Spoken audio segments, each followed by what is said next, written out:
All right, cool. Hey, everybody. How's it going? Thanks for hanging out in my basement with me. Or as it's also known, Masterclass 38. Isn't that nuts? We've done 38 of these. I say we because I didn't do them all. Last week was Andre. I watched part of it. It was pretty cool. He did a great job. Hey, Candace, what's up?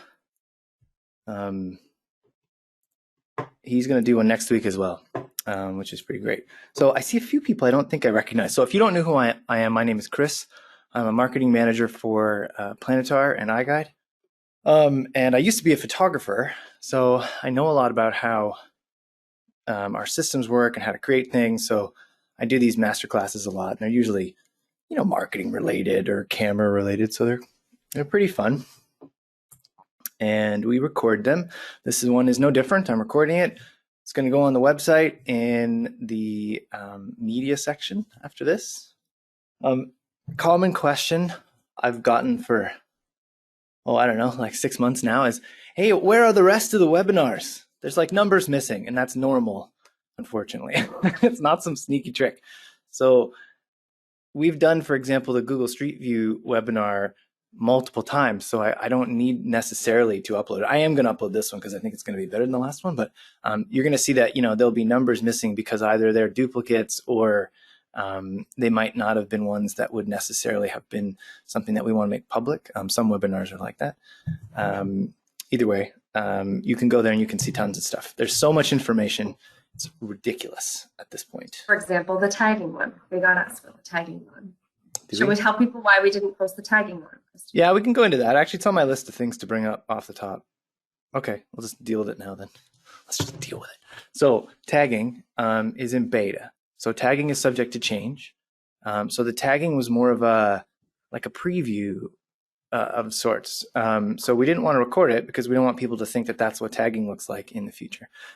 So I'll give you guys a heads up. Because you came to the masterclass, you get a sneak peek inside, you get insider information. So tagging is coming soon.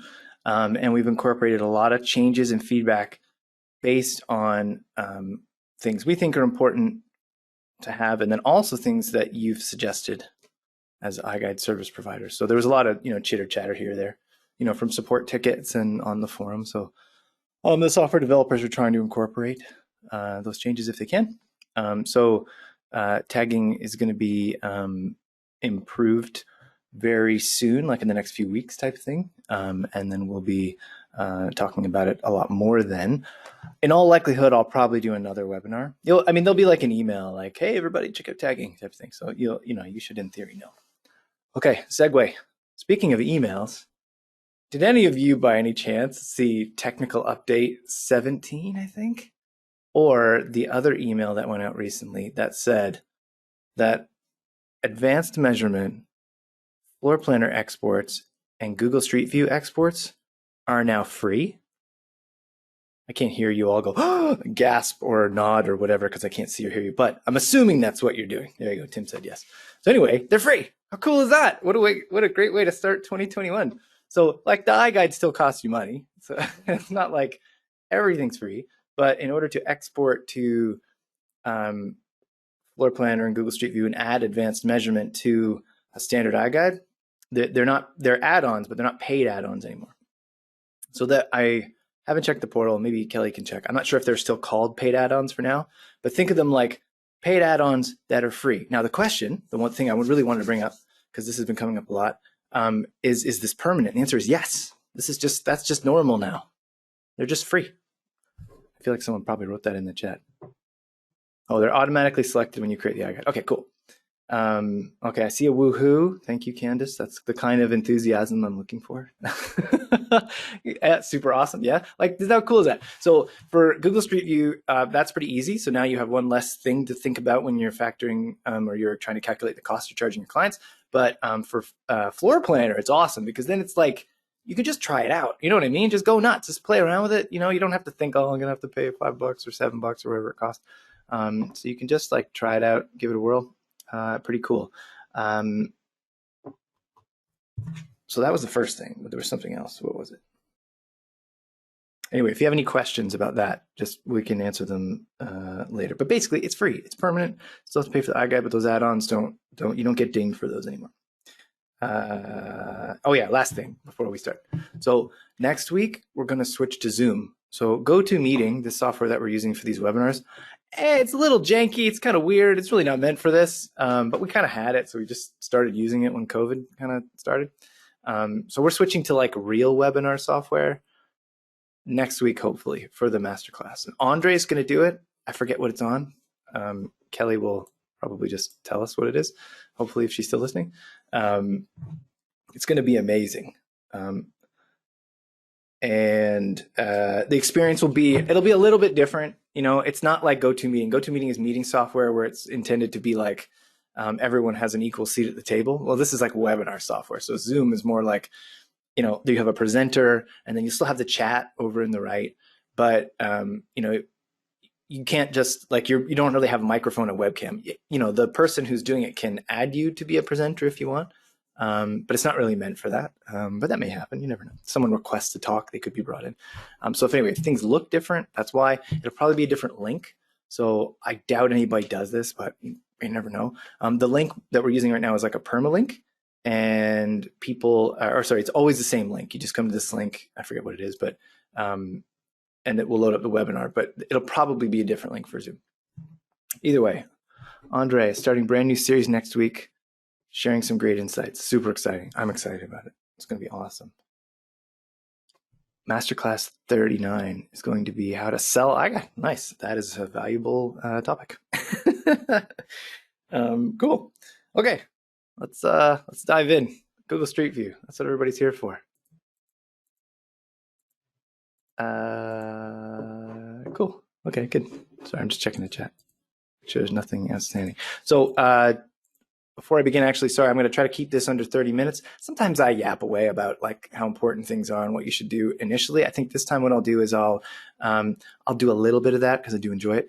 And then I'll really get into the nuts and bolts. I'm going to tell you what it is, you know, why you might want it. And then I'll go into great detail about how you do it. And I'm going to give you a demo. I'm going to show you actually exporting it, and I'll explain what I'm doing with the sample property. It's the same one I used last time. Super Kids Pediatric Dentistry. It's a very nice lobby. Anyway, so this webinar is about Google Street View export. So I'm going to explain what that means. So any iGuide theoretically can be exported to Google Maps. So this is a source of confusion, constant one. Google Street View versus Google Maps. So Street View, according to Google, is the 360-degree visual representation of a space. You know, so obviously you're all probably familiar with that because iGuides do the same thing, right? And Street View means that you can navigate, just like with an iGuide, from one position to the next, you know, as though you were virtually moving through that space. So it's called iGuide, and it's called Google Street View Export because you're exporting something to Google Street View. But really, that's pretty misleading because it actually appears on Google Maps because Google Maps and Google Street View are connected. So I'll show you this in a minute. But just to be clear, we call it Google Street View Export, but this really has a lot to do with putting something on Google Maps, particularly on a business's ID or place ID for a business. So when you're exporting from an iGuide to Google Street View, you're exporting more than just the 360s. So just 360s alone, you could upload on your own. You actually don't need to go through iGuide to do it. You can use any camera you want. You can create 360s and you can send them over. The advantage of using the iGuide camera to do it, there's a whole bunch of advantages, but the advantages in terms of Street View alone is that it automatically connects all of the panos, the 360-degree images, so that they're all connected, so that they can be navigated together. So you can navigate from one to the next. And the way that's done is using the floor plan data. So I'm going to show you, so I probably should stop yapping about it. But essentially, what you're going to do is you're going to take the iGuide and overlay it onto Google Maps so that you're basically telling Google two things. You're saying, here's a bunch of 360s. I want you to put them on Street View associated with this business. It says, okay. But you're also saying, but relative to each other, they're in these positions on the map. And Google goes, okay. And it just like does it. There are a couple other advantages to using the Iguide camera that I'll just really briefly talk about. So the resolution is usually a lot better than consumer grade 360 cameras. Like I have an Insta360 One X. And like it's good for what it is, but it's I've put a few on Street View and it's not very good when you compare it to the Iguide. Funny side note, if you look at the 360s from, and you can actually see one on screen right here. If you look at the 360s on Google, they sometimes look a lot sharper than they do in the actual Iguide tour itself. So there's a good reason for that. So I don't know if you can see this here. I'm kind of zooming out. The field of view is much wider on Google Street View than it is for an Iguide. So an Iguide is all about understanding the space, but also measuring that space. So when you start to zoom out, it distorts everything. So we don't really like that. It doesn't fit with our experience. But Google doesn't care, apparently. You can zoom in, you can zoom way out. So it looks all stretched and weird. They don't mind. So that's kind of a weird side effect, is that things look a little sharper because you're just zoomed out more. The field of view is significantly wider. So moving on, I'm sure you're all here because you want to do Google Street View for various reasons, but I'm going to give you some reasons. So if you're not convinced, you might do a few Google Street Views. Maybe I'll try to help convince you. Google Street Views, creating iGuides to send to Google Street View are fun to make. Okay, so if you've done a lot of residential real estate, I'm leading with this because it's a nice, easy, soft introduction to this. But when you do residential real estate, there's all these weird hangups, right? Like the property needs to be perfect and the homeowner's there. I mean, maybe not with COVID, but there's a lot of tension. Street View, or capturing businesses for Street View, tends to be like really easy and fun because businesses are usually presentable. You know what I mean? Like for the most part, all the time. So usually the only consideration you have to really come up with is when to get into the property. And that's up to you guys. But typically you go there when there's like no people. So that's just before they open or just after they close. Usually just before they open because then everything's all clean. But it depends on the type of business, I suppose. So for a restaurant, that makes sense. It would be tidy. But you know, for I don't know, a hi-fi shop, they don't care, right? Their store's probably not trashed at the end of the day. I don't really know. But anyway, when you are shooting Google Street View, you don't have to like work as hard to go through weird spaces and to capture everything for measurement. So that makes it kind of more fun. So that segues into our next point. So typically when you're shooting an iGuide, you are, you know, sort of, you're measuring the property. So floor plans are a big concern. Floor plans for Google Street View are not as big an issue. You still get them, technically speaking, but they're really used to translate the positions in those panels onto Google. So that means that they can be incomplete, and it doesn't matter. So the reason that shooting for Google Street View is so much fun, in my opinion, is that you can kind of just go like wherever you want in the property. You know what I mean? Wherever you think people need to see stuff, you can go there. So what I'm going to do is right now I'm going to talk about the process of shooting. I've already kind of dipped my toe in a little bit. And I'm going to try to narrow it down to sort of 3 different items here. So we're going to talk about the shooting process. We're going to talk about how to submit it. I'm going to show you. And then we're going to talk about how you then send it to your client. That comes up a lot. So I won't talk anymore about the advantages of shooting an iGuide, but it's good for example, occasional work. Like you're not going to get a whole lot of Google Street Views. It's not something you necessarily build your whole business around. I mean, you probably could, but for most people, it's sort of a once in a while thing. So they're great to earn a little bit of extra money here and there, but they're also great for promotion. You know, they're great for networking. You get out, you talk to people. That Google Street View property will then be something you can show off on your website. Like they're worth more than the money you necessarily get paid for them because it's not all that much. So let's talk about the shooting process. So as I said already, you don't have to shoot the whole property. So you can see the example on screen here as a cafe. If I navigate through it, you can see that, you know, it shows the seating areas, and then you can see all this stuff back here. I didn't shoot any of that stuff. I don't need the kitchen. I don't need necessarily the bathrooms, although you can include those if you want. Sometimes they're really important for a business. So if it is, cool. Google Street View exports don't require that you have everything. So it doesn't need to be complete. However, there is a catch when you're shooting for Street View. Everything needs to be continuous. So what I mean by that is, let's suppose you go to a bank and they want to put their property on Street View. You can't just shoot like the lobby and then go through the building all the way to the back and shoot one meeting room. It doesn't work that way, because when the draftspeople try to connect those, they'll have no laser data, no laser measurement data to connect the lobby to that back room. Even if that's the only things you want on Google, you have to shoot some panoramas down the hallway to connect those two spaces. And so if you've got rooms that you don't need, you can skip them as long as they don't have the data required to connect one room to another. So that usually means you shoot stuff like hallways and corridors and things, just for the purpose of getting the data for the draftspeople, so that they can actually draw a floor plan, so that then it can be exported to Google. You have full control over what you send to Google and what you don't. So that means that if you shoot a bunch of weird stuff just to connect it, right, no big deal. You can always turn it off before you submit it. And then basically no one will ever see that.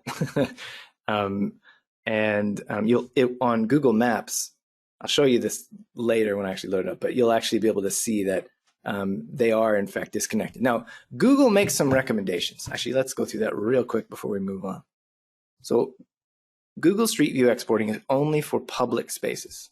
That's the first one. Most people know that, but I'm just saying it again just in case. So regular residential properties, no, you don't submit them to Google. That's only it's only for businesses or public places, things that a regular person can just go up and walk into. I mean, if you're selling it to a business, that's the whole point, right? They want to show people the space before they get there. And I feel like this is a really good time to do that, because literally everybody's like in lockdown right now, and all the businesses are closed and they're kind of bored, and everybody spent so much money on renovations. I don't know if you guys noticed this, but in my previous neighborhood and even in my current one, you know, the businesses are like not open, but they're working inside. The contractors are going nuts. They must be making a fortune. Anyway, the timing couldn't be better for Google Street View in a general sense, but when you're shooting it, think of it like this. You're going to shoot a property for Google Street View just like you would for regular Iguide. The main difference is that, well, I'll say the two main differences are that you don't have to shoot the entire property, but you need to make sure that everything's connected. And then the other one is that you're creating a kind of tour that's different than a residential real estate type of tour. You know, it's going to appear in a different place, and it's also going to be used in a slightly different way. So what I mean by that is, anytime you make anything, images, video, Street View export, you know, whatever, you have to give your client what they want, you know, especially if you want to get repeat business, or you want to even just be proud of your work, right? So with Google Street View, there's a few things to consider. So one was, you know, showing the spaces that your client wants you to show. So that's obvious. You're going to get that sorted right away, because you don't want to do any more work than you have to, right? So, you know, if you're going to do a restaurant, you'd say, hey, you guys want me to shoot the kitchen? Probably not. They go, no, we don't want you in there. Or do you want me to shoot this room? You're going to identify what parts of the property that you need to shoot and which ones you don't. So that's, I think, fairly obvious. If it's not, I just said it. So there you go. But the other thing is that you're probably going to increase the frequency of the panoramas that you create for the most part. So shooting for Google Street View usually means that you shoot a lot more panoramas, because there's no floor plan to navigate by. So Street View is a visual only experience. So as you can see here, there's no floor plan for me to click on with little dots. Now, funny story, it totally is a floor plan with little dots, but it's like hidden. Google's weird about it, but I'll show you that in a minute. So when you're thinking about the type of experience that you're creating for these people, you know, that means you shoot a little differently. So my suggestion is identify the spaces you need to go into right at the get-go, so you don't waste your time, but then also just shoot more, you know, shoot a lot more panoramas. And there's a really funny reason for that as well as creating a great experience. Often Google Street Views are so fast to shoot, like you can be in and out in like 10 minutes. And sometimes that doesn't look good, you know, optically. Like you need to make it look to your client like you're working. So yeah, put some extra panels in there, you know, make it look like you're really giving it everything, right? I shot the record store underneath our office in like 6 minutes. You know what I mean? And like, it's too fast. He's like, you done already? I'm like, yeah, of course I am, man. It's really easy. But sometimes that's not the image you want to project. You want to say like, oh no, we're really putting in the time and effort to make a really cool experience here. Anyway, moving on. When you're creating an iGuide for Google Street View, it's, you know, the exact same considerations are there in terms of camera height. You know, you want it to be an attractive height. That's subjective, but, you know, usually around like chest, navel sort of zone. That's fine. You know, and you want to put them in locations where you think people would want to see from that perspective, you know. So that means that, you know, in a business, you're probably not going to do them like behind counters. You're not going to do them in weird places where the public wouldn't necessarily go. You can do that. You can totally do that stuff for other weird reasons, but that's not strictly speaking required for Street View. You can see in this demo here, like I wouldn't go behind a counter and do it. That'd be kind of off-putting, right? So when I'm shooting, typically I'm you know, not going to do everything. I'm going to create a lot of extra panoramas, make it look like I'm working. And I'm going to try to give people, you know, the experience of being there, but from Street View instead of going there in person.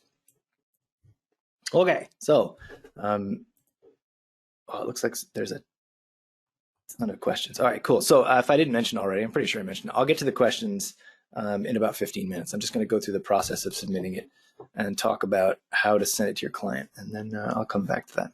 And I'll answer all of your questions if I can. All right, cool. So let's get into the nuts and bolts of it. So you've gone out, you shot your iGuide, then what? You submit it just like you would a normal iGuide. Typically what you would do in the Create iGuide page is you would have to check this Google Street View box, but you can see it's automatically checked now. Oh, look at, there you go. It says free add-ons. Holy smokes, that's pretty cool. So anyway, it's already added, so you don't have to do it. It's kind of neat. And when you do that, your iGuide will be drafted just like normal. You know, you'll get it the following day. And then when you you know, click on it on the iGuide portal here and scroll down a bit, you're going to see that there's a button that says Street View over here. So when you create the iGuide, nothing happens to the iGuide's just there, and you get everything that is included in an iGuide. So we'll go on a tiny tangent. You don't have to use that stuff for anything. You could just leave it. You know, if you don't want to use the PDF floor plans and you don't want to use the iGuide tour itself, you don't want the room dimensions, you don't want the square footage, you don't want any of the other stuff that goes along with iGuide, cool, just ignore it, pretend it doesn't exist. Go to the Street View button, export it to Street View, and you know, and then you can send that to your client. But that'd be an awful waste because you have a whole lot of stuff there that you could use if you wanted to. So I'll just really quickly run you through a few options. So one, you could shoot the entire property for floor plans with the expectation that you'll be sending that to your client, like you would try to sell that to them ahead of time.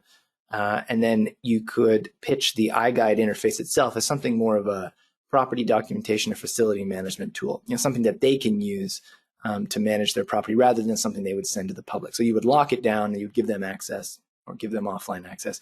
Either way, those iGuide assets exist, and you can give them to your client or sell them to your client if you want to or not. There's a catch though. If you shoot the property and it's incomplete, the floor plans will not be accurate, in that things will be missing, right? And the total square footages will also be inaccurate or incomplete. They'll reflect obviously the space that was measured, but then there will be parts that you didn't go into, so the totals will be you know, nonsense. For the most part, businesses don't really care, but you just have to be careful that you're not pitching them like full floor plans and then they get a partial and they get confused. So the iGuide itself has marketing value as well. So some people like it, in which case it has uses on, say, something like, I'll give you an example, on their own website. So you shoot a dentist's office and they've got their own website, and rather than embed the Street View tour, as you can see here, they might embed the iGuide instead. You know, the iGuide is a really I mean, you guys probably already really know this already, but the Iguides are really great for navigating confusing spaces. So that can sometimes be extremely useful. So chiropractic offices, dentist offices, offices with lots of little tiny weird spaces. Sometimes it's pretty cool to have like basically a map of those spaces before you go there. It can really ease anxiety, especially something like a dentist. But that's up to you guys. If you want to try to pitch that to your clients, go right ahead. So the iGuide has some value. It's there, but you don't have to use it. That was my whole point. Okay, so we're in the iGuide portal. Our iGuide's drafted. We got our report. We think to ourselves, okay, cool. Should totally send this to Street View. So now what? So you click on the Street View button, and you're going to go to this screen. So I've already exported this property twice to Street View. So fun side note, if you create a Street View of a building with more than one floor and more than one business, you can technically export floors separately to separate businesses from one iGuide. And you can see I did it right here. So let's suppose you have someone hires you who's not necessarily the business owner, or in this case, the business owner of the dentist office was also the owner of the building. And they said, well, look, why don't you do the yoga studio upstairs and then put them on Street View? And we were like, yeah, we're here. Why not, right? So I basically created one iGuide for both businesses, but it's the same property, right? And then I just exported one floor to one business and then one floor to the other business. That's a bit advanced, so don't worry about that, but that is technically possible. But when you would come to this screen initially, after having your iGuide drafted, you would see nothing under existing projects because you don't have any. So what you would do is click this big, ready orange, I guess I would say, new project button. So when you click it, you're going to get access to, I guess you'd probably call it more like a wizard in terms of an exporter. Like it kind of has a series of steps and it sort of walks you through.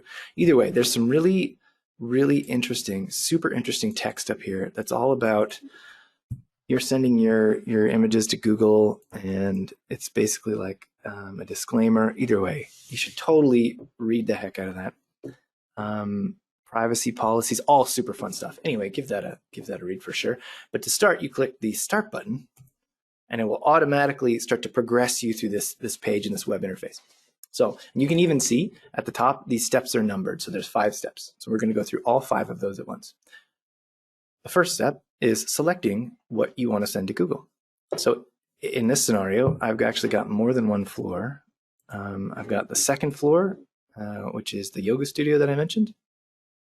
If it ever loads, I'll just wait patiently. And I've got the first floor, which is the dentist's office. So those are, separate businesses. So I really only want to export one of those. So we're going to pick the dentist office. So what I would do is I would disable the second floor completely. And that's done almost exactly the same way you disable floors. Well, not almost. It is literally exactly the same way you disable floors and panos on the iGuide. You click the little orange pencil there on the floor selector, and where it says show in iGuide, you uncheck it and go, okay. And then we're going to switch back to the main floor. So with that disabled, it won't be exported to Google. And if I want to pick and choose my panos, I click on it, have a look. Oh, that one's fine. Let's pick an ugly one. There you go. Look, a blank room. It's got some weird electrical cables. We don't want people seeing that. So I'm going to turn that off. Google recommends, they're a bit stuffy. They recommend that you keep the panos on. I may have already said this earlier, but I'm going to reiterate. You keep the panos on that connect one pano to the next. So you can see there's some corridors here, and there's a few panoramas running down the corridors. I can totally disable those and just upload it to Google, and Google's not going to say anything. But they recommend that you keep those on. And the reason they recommend that is that discoverability goes right down the toilet as soon as you get rid of the floor plan, right? So people are navigating visually. So if there's nowhere for them to click, they get stuck. They can't move forward. So that's why Google's saying that, but it still works. You can still export it with just whatever panos you want. But be aware that you should have those connecting panos in because they make the experience better. Okay, anyway, go through here and we, turn off panoramas that we don't want people to see, like offices and things. So when we shot this property, we decided to do the whole shebang, right? Full floor plans and everything. So consideration, something to keep in mind if you're going to do that, is that you are going to be billed, for that Iguide according to the billable square footage. So if you do a whole property, that's a lot more square footage than if you just do parts of it, right? So when you're talking to your clients and you're trying to convince them to buy the whole Iguide and get all the floor plans, bear in mind the fees are going to be higher. You'll have to calculate it because it depends on the property and its size, right? But it's not necessarily always cost effective to do the whole Iguide. It almost always works out to be a fair bit more, because usually the areas of a building that people want to show are significantly smaller. For example, a bank lobby. You know what I mean? They don't want the whole building. They don't care. They just want like the lobby and then maybe this little room over here, a breakout room, and then a meeting room or something. But not always. Anyway, that's up to you guys. So step one, identify and disable any panoramas we don't want and any floors we don't want. So we're done. So we're going to scroll down, to the next one. Actually, let me turn that floor back on so that you can see properly what this looks like. So step two is a floor selector. So you have to specify which floor is the main floor. And you have to order them. So it's very weird to see, but Google actually has a floor selector in their Street View thing. It's really weird. It's like a number, like 1, 2. But all you have to do basically is select which floor you want to be the ground floor, and then order them from bottom to top. That's it. And you can see there's a little checkbox here for ground floor. So whatever I tell it is the ground floor is the one that it thinks is like essentially, 1. And then we can go 2, 3, 4. And I think if it's basement, you can go below that. Like you can go -1, -2. I don't know. Either way, you can order the floors here. Fun side note. Let's suppose that you go through this entire process, which seems long. I know it's not. Honestly, this takes like 5 minutes. I'm just dragging it out. But let's suppose you go through this whole process and you blow it. You completely mess it up. Okay. And you've uploaded the wrong floor to the wrong business and the floors are all messed up and everything is just a wreck. No big deal. You can always go delete the project later, go back in here and do it again as many times as you want. You can do as many Street View exports as you like forever. There's no limit. So let's suppose 6 months after you export it to Street View, one of the property owners of the client's like, hey, I was looking at the Street View and I didn't really like the fact that there was that closet in there. And you think, whoops, no big deal. You could go in 6 months later, disable the closet, re-export it again, and they won't know the difference. Well, you would tell them that you did it. So they would know the difference when you tell them. Either way, you select which floor is the ground floor and then you order them from top to bottom. Then we'll move on to step 3. So this is the magical part, right? This is where you're getting that data and you're combining it with Google Maps. So you can see there's a map here. And the goal for this process is to align the data on top of the property so that the little dots are where they're supposed to be. In this scenario, there should be floor selector somewhere. There it is. In this scenario, I actually have 2 floors that I need to align. So just to make this simpler, I'm going to go back. Oh, sorry. I probably forgot to mention this. You can export multiple floors of a property. I don't know if I made that clear. So if you've got I'm trying to think of something with multiple floors that you guys would probably do. I don't know, an office building, or no, there was a winery. Someone did a winery once. Actually, Carmel's here. She probably remembers that. There was a winery and it had multiple floors, kind of like a normal level, maybe a mezzanine and then maybe a basement. I don't know. You can export all of those onto Google essentially separately. You just have to do the step of arranging them top to bottom so that they're navigable, and then you have to align each one. So what you're doing when you're aligning is you're telling Google where on Google Maps these things are, and you do it by floor. So in the top right hand corner you can see I have second floor and main floor. So I think aligned the main floor sort of correctly. And then I'm going to do the second floor. So I hope this is coming across, but if you click and drag, you can move it, and then click and drag on this weird circle arrow thing to rotate. So the question that most people ask is, well, what if I mess it up? Like, what if I put it in the wrong spot? And the answer is, yep, doesn't matter. 1, you can always go back and do it again.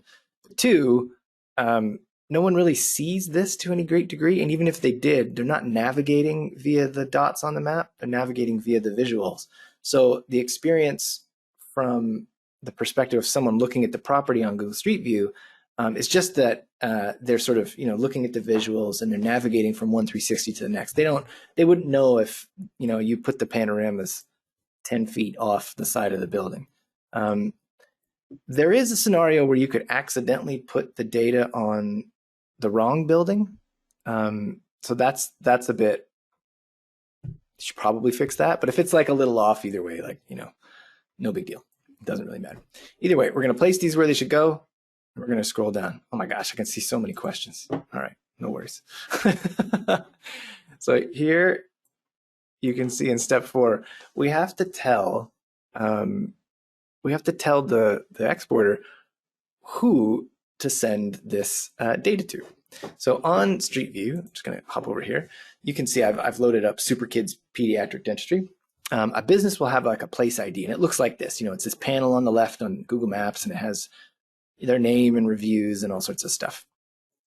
So if they exist on Google Maps, they have this entry in their system, they will appear automatically in this list. But every so often, you'll be in an urban area, like you're in downtown Toronto, and there's like, I don't know, a zillion businesses within 500 square feet, and there's so many that the one you want just doesn't appear here. So there's a little search up here, and you can just start typing, and it'll auto-populate, usually with the one that you want. What we found is that this search had to be there because every so often you'd get a scenario where the one that you wanted just didn't appear. Either way, this one's easy. It's right here, Super Kids Pediatric Dentistry. So I'm going to click it, and then it's highlighted in orange, and then I'm going to move on again down to the bottom. Okay, so we're at the end part here, where you have to submit it. So when you submit, or export, I should say, data from the Iguide portal to Google, what you're really doing is you're using this software tool to send Google a bunch of data. And in order to do that, you have to be signed into Google with an account, not necessarily yours. And when you do that, that account, the data it's no longer has anything to do to a certain degree with the Iguide portal. It's all managed by Google at that point. So if you log into your Google dashboard, you can see everything you've submitted to Google, and all the panoramas from this project would be there. You'd see them all, so you could go in and delete them one by one or do whatever. All the analytics data that Google keeps, they apply to that. So they send you occasional emails saying, good job, 7 million people saw your images, cool. Either way, as soon as you send it over, it's attached to that account. So you have to log in. So that's step number 1, sign in with Google. So you can see it right here. You can't even click export until you've signed in. So there is a side effect of this, which is sort of interesting. So I'm just going to show you guys something real quick. Hopefully it works. So here's the street view of the exported dentist office. Now, if you look in the top left-hand corner, I don't know if you guys can see this, it has my name. So what Google does is they credit you. Actually, I don't know if I put the 360 on. Oh, there you go. It does have that. It doesn't need this, what do you call it, Nadir cover, but that was the default, I think, at the time I exported it. Either way, it gives you credit. So this has been a sort of a sticking point. So some people will say, well, I don't want my name on there. I want it just to say the business. So by default, it's going to have your name on it. There are 2 ways to get around this if it bugs you. So my suggestion is just roll with it, leave your name on there. The reason it is like this is that Google's trying to incentivize, and this is my theory anyway, incentivize people to create this content for free. So they want to sort of incentivize it by giving you credit for doing it, going to places and just capturing stuff with your camera. And then you get, you feel like you're recognized because your name's up there. Either way, if that's unacceptable for you, you can do 2 things. You can export it using the business's account. This is very rare. This almost never happens, but it is technically possible. They could give you their login information, and you can export it directly to their account so that they're managing that data. Or you can transfer it to them after.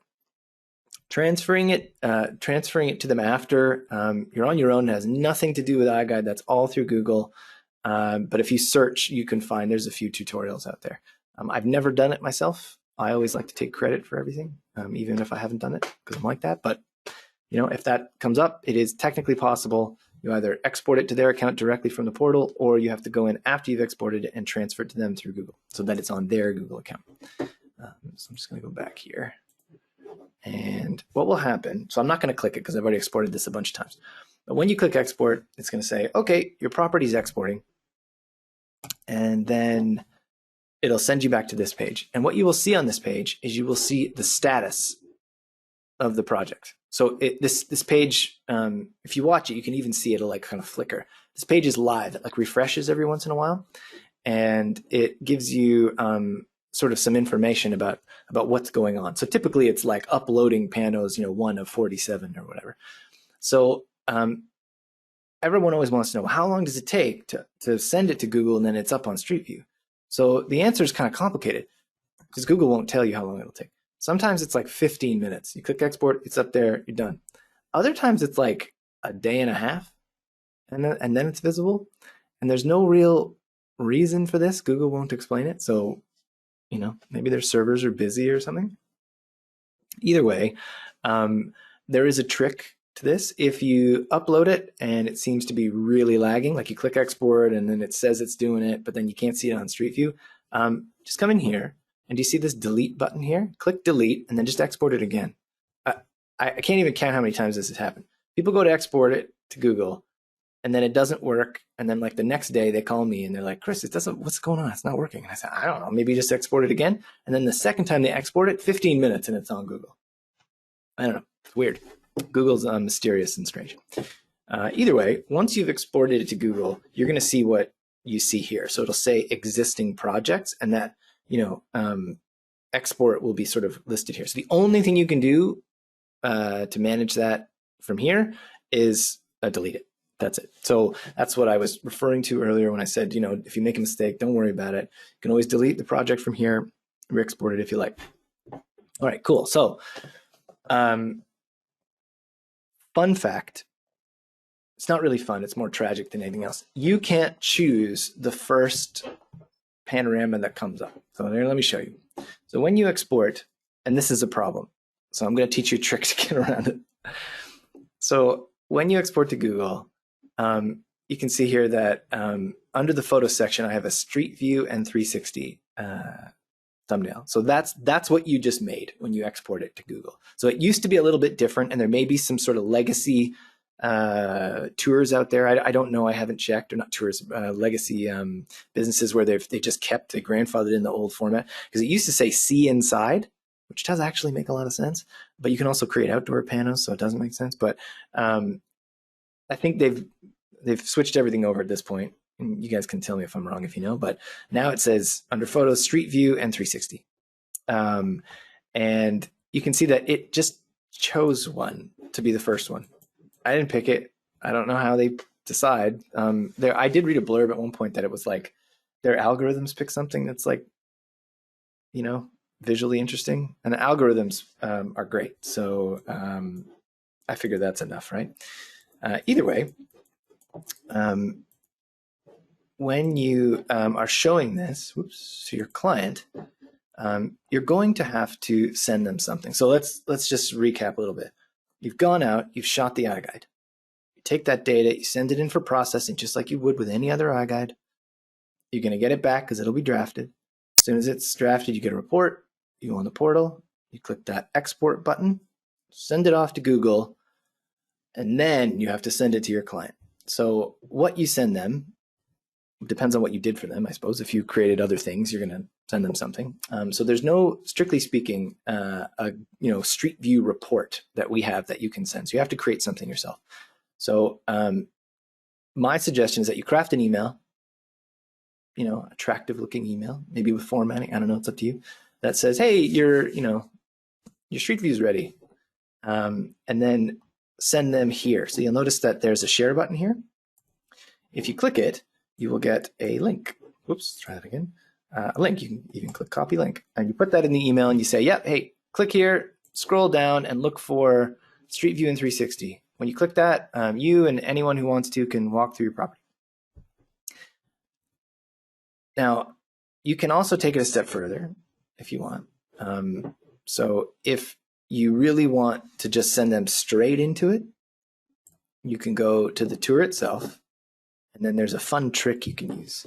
If you click on the three little dots up here on the top left, a little window will appear, a little menu, sorry, and there's this thing that says share and embed. So when you click that, it gives you a different link. So you might be asking, Chris, what is that link for? I'm confused. So this link is the one you would send someone so that when they click on it, it loads up this exact spot on the tour. So rather than send them to their business page to have a look, you could send them directly to a place in the tour instead. Or you could do both. That's probably the best idea, to be honest. In your email, you would say, hey, click here to see your business listing with the street view added. Click here to jump right into the tour. So fun fact, if you click this tab right here that says embed a map, you can actually get an iframe or a code there that can be used to embed directly in a website. So that's how this was made. So you can take that street view tour and embed it right in your website if you want. So if your client is looking for that, or if you pitched it to them as a cool thing, that's how you do it. You go to the place ID, you click on, or you go to the listing on Google Maps, go to Street View, and then click on the three little dots, and you get the embed code. All right, so I told you guys earlier that we're running out of time. Okay, I'll make this quick. I told you guys earlier that you kind of have a visual-only experience, and that you really need to focus on the visuals. But technically, there sort of is a floor plan-like experience. But they hide it because they're Google, I guess. So in the bottom left-hand corner here, there's like this little weird map. I don't know if you guys can see this already, but there's actually some little dots on it. So if you want to get a better view, or you want to show your client, how many panos they have, or give them just, I don't know, something interesting to look at, you can click this little expand button and it will make the map bigger. And then you can kind of zoom in and you can actually see there's little dots. And in theory, they are clickable. And oh, look, even the little guy moves. How cool is that? So when you click on those little dots, it takes you there, but there's no floor plan to speak of. But you can see how that's sort of similar, right, to the Iguide. You see something and you click on it. The reason this is sort of totally useless is that if you don't know what it is in the property that you're trying to click on, then no one's the whole point of the Iguide, no one's going to use it. The whole point of the Iguide is that you see something on the floor plan, like, oh, the kitchen, and then you click on it because you want to see the kitchen. But here, there's no identifying room labels. There's nothing. So this is just random dots. So it's a bit silly. Also, they totally hide it on you. They put it in this little tiny, weird box. So the best you're going to get is that you can see, I don't know what, what building you're in, I guess. That's about it. Okay, cool. So that was a lot. I'm going to try to answer questions now. Oh my gosh, there's so many. Oh, there's not that many. You guys were just chatting in here. All right, cool. First question. Hi, I just did an Iguide and I realized that 2 of the Iguide locations are off. What happens to the top? Is the top of my stand was loose, so it turned the camera, messed up the view, but the drafter seemed to still be able to draft the floor plan. Can this situation be fixed to the panel looks correct? Yeah, kind of. So if you mess up a panorama, almost always it's because the pan was off. So, you rotated it, tried to click it into something, but then maybe the whole head rotated or the camera itself rotated. If you go into Stitch, and you click on the wizard hat, you're going to see on the left-hand side at the bottom, there's an area that controls the fisheye stitching. And there's, pitch and yaw and roll. You probably want the yaw. Try to adjust that to make the images look approximately like they're supposed to. So sometimes you can't win there, but that's where you want to go to try to fix it. And then when you click save, you go click export. So you export the property again, and then you'll have to do a pano update with that data you just made. So that's a whole other topic that I can't get into, but yeah, you can totally fix that. Reach out to support. They can help you. There's 100%, there's a KVA that explains that. I hope. Is there someone who will create floor planner rooms for us? I don't know. Oh, too late, Dale. I already answered it. Oh, well.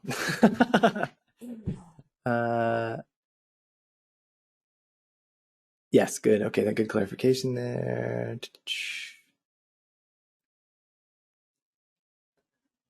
Will the corners ever not be distorted? So I'm guessing that you're referring to when you zoom out. So that's just the nature of, having a really wide field of view, that the corners are stretched and weird looking. Some people find it more horrendous than others. I find that in this type of experience, It's a little nauseating. It's not for everybody. It doesn't bother everybody, I should say. But that's just, it can't be fixed exactly unless you zoom in. I hope that's what you were asking. I hope I answered your question.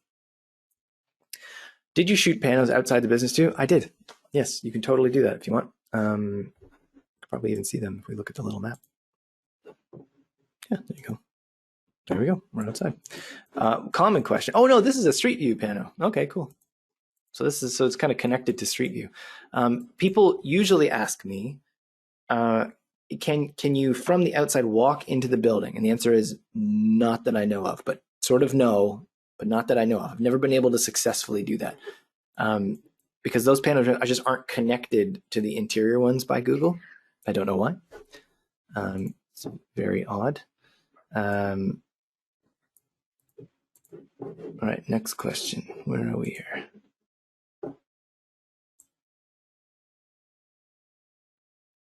Chris, do you have some ballpark on pricing for Google Street View? Not really, but I'll give you my 2 cents about it. Google Street Views are fewer and far between than other types of properties. So there's sort of 2 ways to look at it. One is that, well, you're not getting a lot of repeat business, and it's a more valuable type of tour because it's going to stay up longer. So you should charge your client more, and that's fine. If you think you can get away with it, go for it. Because you aren't going to get a whole lot of repeat business from them. But a lot of these businesses, they don't have very deep pockets, especially right now. As long as you price it similarly to how you would shoot an Iguide or how you would price it for residential real estate, you're fine. And then you can go up from there. It really kind of depends on what you offer alongside it, because usually you kind of want to milk it for all it's worth because it's like a one-off. So, product shots, video, like whatever you can get out of it, get out of it. So that's my hot take, is don't worry too much about pricing the Iguide per se. Just kind of stick with your residential pricing or go higher if you think they can handle it. But try to upsell them on like tons of other stuff. Because you're there and you can show off some pretty cool stuff with regular photography and video. It's kind of cool. How about wall thickness measurements for drafters? Is usually the entrance is aluminum, frame, or glass. Okay, well, cool thing to know. You can totally skip the exterior wall thickness. You don't need it if you're doing Google Street View. If you're making a full floor plan and you really want to include it, then yes, you choose a wall that is representative of the building, not like the front glass exterior. So almost every building has multiple, entrances and exits, right? So don't pick one that's glass. Pick one that's like the cinder block of the building. At the end of the day, you can always change it later, right? The exterior or gross floor area has value in real estate because that's what agents want to list with. That's what people want when they're, trying to sell a property. So if you've got a business and they're not trying to sell the property, but they still want floor plans, that value doesn't, that square footage calculation doesn't have an enormous amount of value because they're not looking for like the biggest number. And they wouldn't use those calculations usually for leasing out a property, although they probably could if they wanted to. Is it possible to do a very large outdoor space such as a landscape, nursery, or a decorative rock yard, and how would the building area be determined? Oh, good question, Steve. So yeah, you can totally do that.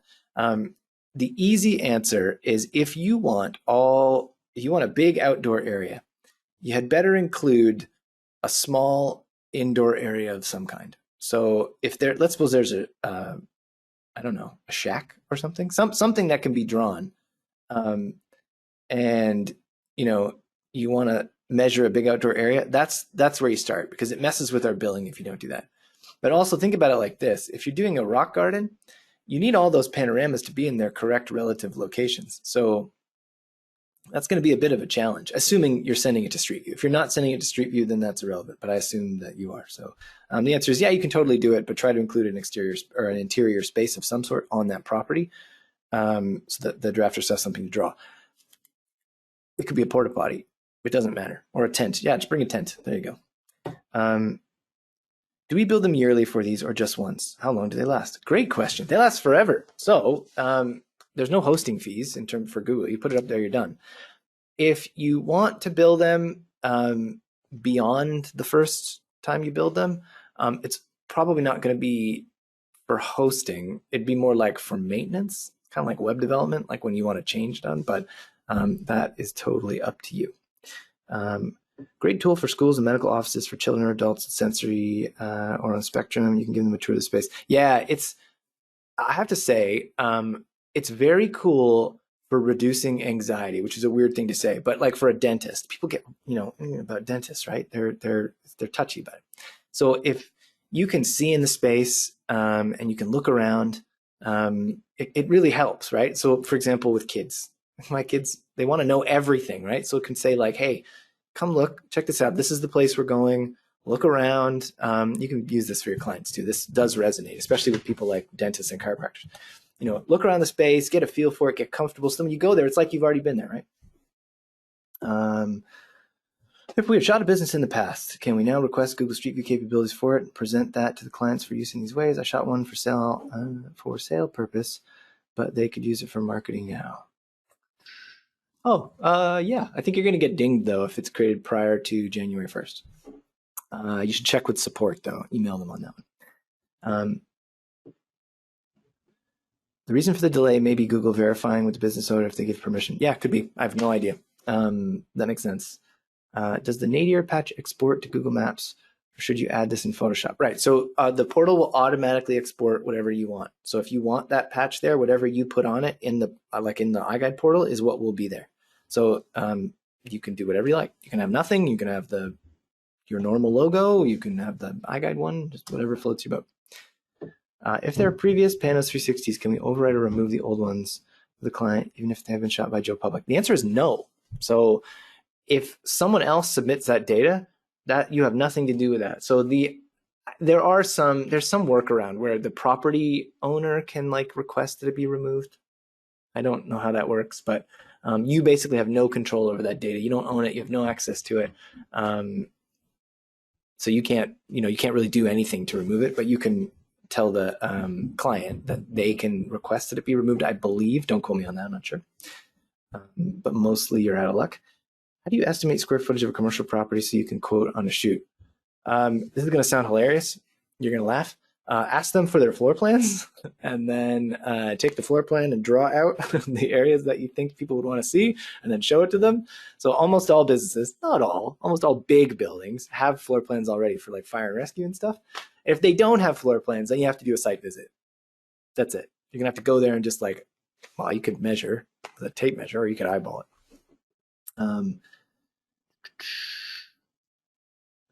What do you think is the best way to use Street View for marketing commercial real estate? That's a good question. It depends. So if it's for commercial real estate, you probably wouldn't use Street View. You could. We've done a few and exported them. It just as extra marketing material. So I'm not exactly sure what you mean, but I'll give you an example. So we did an H&R block for tax and accounting stuff for a property owner, and they just, it's public. People can go in and they put it on Street View just to have it, so that in addition to the Iguide and the floor plans and all that stuff, when they were leasing the property out in the future, they could also show it, fully occupied. So I guess maybe that answers your question. But you don't, if for commercial real estate, it really depends on what you're trying to do. Sell, lease, rent. If it's renting, that's fine too. And then you can use the Street View or the Iguide just in the regular way. Does Iguide have sample marketing videos, photos we could use to advertise this if we haven't shot a business before?